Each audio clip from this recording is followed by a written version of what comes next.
So we all know that Texas A&M University Corpus Christi was opened in 1947, but what a lot of people don't know is that TAMUCC's origins can be traced back to an event that occurred nearly 4,000 miles away on December 7, 1941.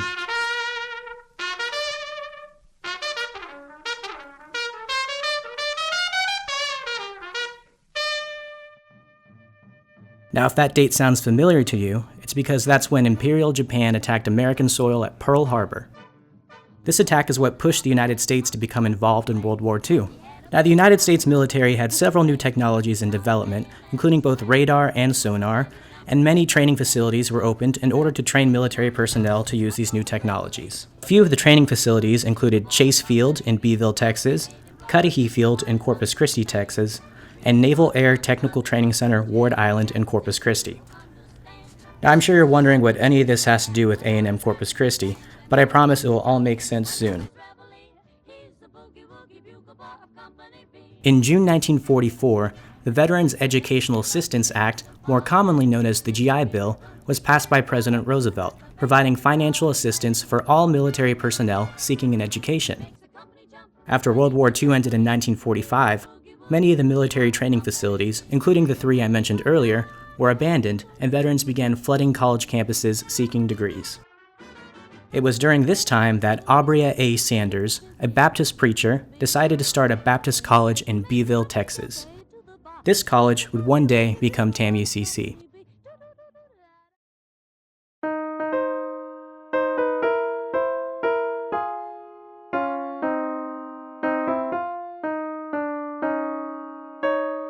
The original plan of Abria A. Sanders was to convert the abandoned Chase Field into a Baptist college to help improve the economy of Beeville and to develop Baptist leadership in the area.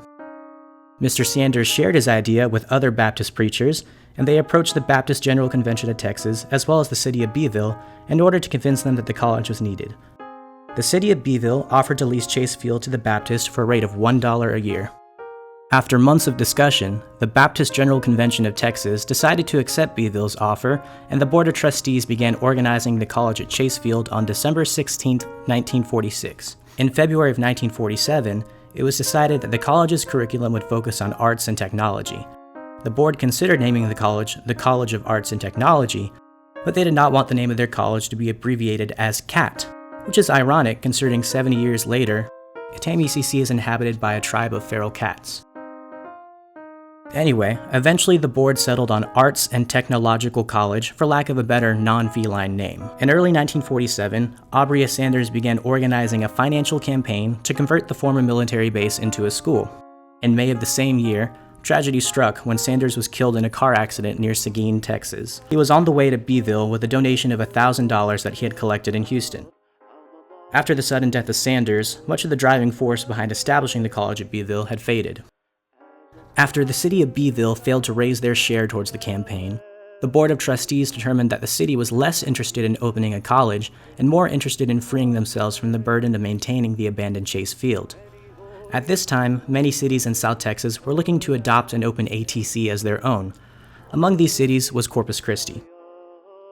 A board of delegates, including the namesake of the Warren Theater, Guy Warren, met with the Board of Trustees for ATC and enthusiastically offered to raise $250,000 in funds to open the college if ATC was willing to relocate to Corpus Christi. By a vote of 9-5, the ATC board agreed to take Corpus Christi's offer. On August 9, 1947, about a month before the fall semester began, ATC officially announced to its prospective students that the college had been moved from Beeville to Corpus Christi and that it had no campus. Later that month, the Board of Trustees met in the White Plaza Hotel in Corpus Christi. They met with local leaders including Jeff Bell, Executive Vice President of the Chamber of Commerce and future namesake of the Mary and Jeff Bell Library, and Howard E. Budd, the owner of H-E-B Grocery Company. These local leaders suggested a temporary home for the college at Cudahy Field in Corpus Christi. The White Plaza Hotel served as the school's headquarters while Cudahy Field was repaired, and prospective students were asked to register there. The board met on September 1, 1947, announcing that the school's enrollment had reached over 300 and that the name Arts and Technological College had been abandoned. The students celebrated this as they cremated a casket labeled ATC before shouting 15 hurrahs to commemorate the school's new name, University of Corpus Christi.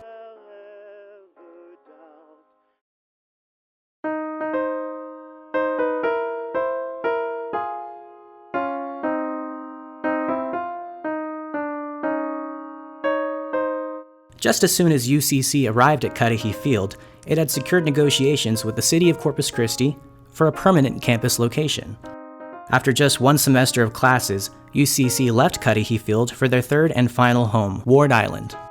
Originally known as Island A, not much is known about the history of Ward Island before World War II. It is known that the island was originally only accessible by boat, and historians believe that hackberry trees are indigenous to the island, and that a large pond was at one point located on the far east side. The known pre-World War II owners of Island A include Colonel Elihu Ropes, namesake of Ropes Park, and John C. Ward, who purchased the island in 1892 and named it after himself. In May 1942, 5 months after the attack on Pearl Harbor, the U.S. Navy created a contract to build a top-secret training center at Ward Island. This training center was commissioned as Naval Air Technical Training Center, Ward Island, or simply NATC, on July 1, 1942. NATC was the only aviation electronic training school in the U.S. for over 3 years, and it is said that more than 10,000 electronics technicians were trained at Ward Island. In September 1947, NATC was closed and relocated to Millington, Tennessee. In late 1947, UCC began renting Ward Island from the Navy, and classes were held at TAMUCC's final home for the first time in January 1948. In 1950, the Navy declared Ward Island surplus, and UCC officially purchased the island in 1951.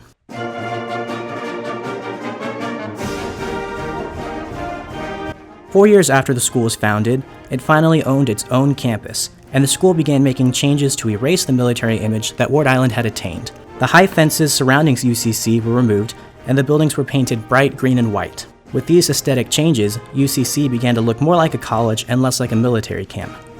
In order to further emphasize Ward Island's new educational use, the island was renamed University Heights in 1953. Though at some point the name reverted back to Ward Island, it is not uncommon to see University Heights on maps of Corpus Christi.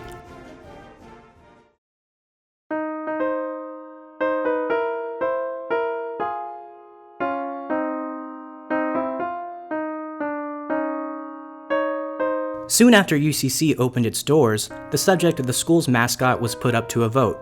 It was decided that the tarpon, a saltwater fish commonly found in the Gulf of Mexico, would be UCC's official mascot. The tarpon actually served as our mascot until 2004, when Tarpy the tarpon was replaced by Izzy the Islander. Another symbol of UCC is the anchor. When NATC moved to Tennessee, the Navy left an anchor behind. One of UCC's first presidents, Raymond N. Cavness, dedicated the anchor to the freshman class. Each freshman class was responsible for maintaining the anchor, carrying the anchor to sports games, and for protecting the anchor from rival universities. The anchor, representing strength and stability, very much became a symbol of the university, even inspiring a lost tradition known as the anchor ceremony, in which senior and junior girls at the university would partner up forming the shape of an anchor. The senior girls would carry a rope representing leadership and their loyalty to their alma mater. During the ceremony, the rope would be handed over to the junior girls, passing on these responsibilities to the next graduating class.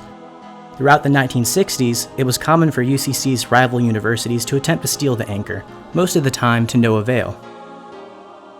However, the anchor was successfully stolen by students of Texas A&I University sometime between the late 1960s and early 1970s.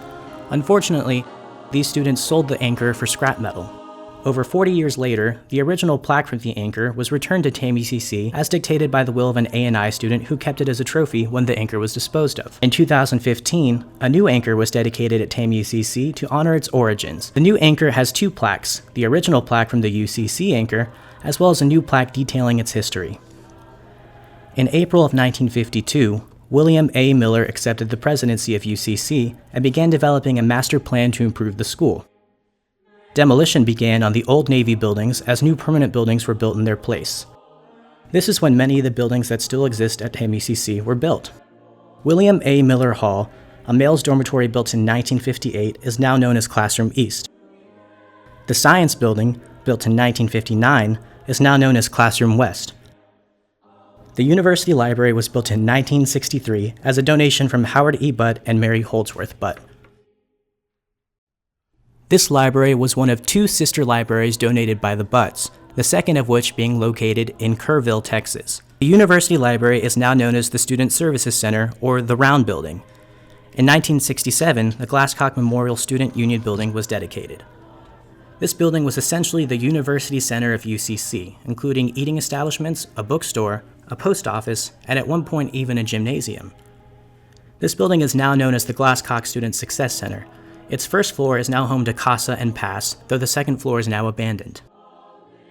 In the Pass side of the Glasscock building, you can still find its original chapel just as it appeared over 50 years ago. You can also find a model of one of Gus Glasscock's oil rigs in a glass case on the pulpit of the chapel. This model was originally located at the entrance of the Glasscock building.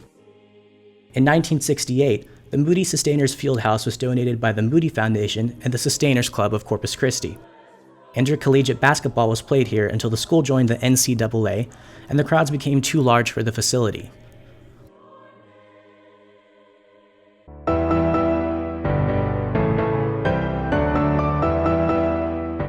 On August 3, 1970, the University of Corpus Christi was nearly destroyed by Hurricane Celia.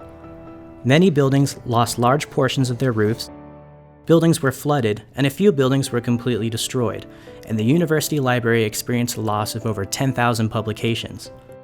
The floor of the library being flooded with a mixture of water and pieces of neighboring buildings. The cost to repair the damages to the school were over $1 million.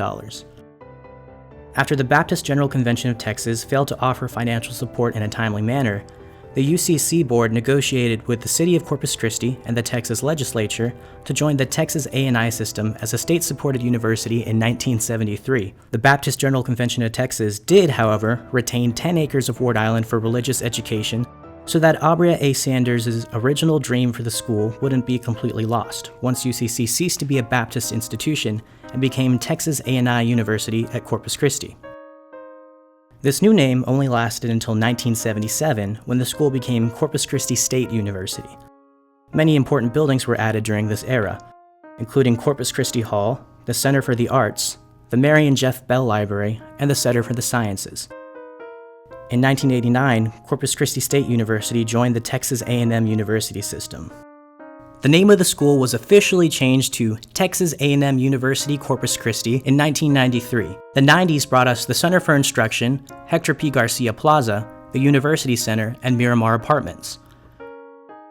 The 2000s brought us the Performing Arts Center, the Engineering Building, Bay Hall, the Dugan Wellness Center, and the Momentum Campus. The 2010s added the O'Connor Building, Island Hall, the Islander Dining Hall, the Dr. Jack Dugan Family Soccer and Track Stadium, the Thomas J. Henry Tennis Center, Momentum Village Student Housing, and Tidal Hall. For over 70 years, TAMUCC has provided over 60,000 students a quality education with over 80 of the most popular degree plans in Texas. Throughout its lifetime, TAMUCC has had 3 different locations, 5 different names, and over 50,000 alumni.